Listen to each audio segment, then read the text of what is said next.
সকাল সকাল মায়ের হাতের বানানো নাড়ু নিয়ে বসে গিয়েছি। মা নাড়ু বানিয়েছে আর আমি মুড়ি দিয়ে খাবো না তা কখনো হয়? নাড়ু মুড়ি কথাতেই আছে আর আমি তো খুবই ভালো খাই। আর দুপুরবেলা বিরিয়ানি খেয়েছিলাম। সেদিন পেটিতে নাম লিখতে গিয়ে হাতে আলতা মেখে গিয়েছিল। তাই দেখে খুব ইচ্ছা হচ্ছিল পায়েও একটু পরি। অনেক অনেক বছর পর পায়ে আলতা পরলাম।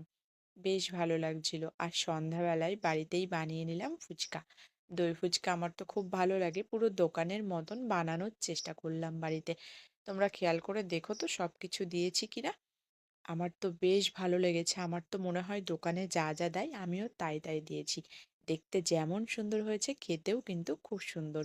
তোমাদের আমার ফুচকা বানানো দেখে জিভে জল এলো কার কার কমেন্টে জানিও কিন্তু। আর কে কে ভালোবাসো, তোমাদের দই ফুচকা না চাটনি ফুচকা কোনটা ভালো লাগে? না জল ফুচকা?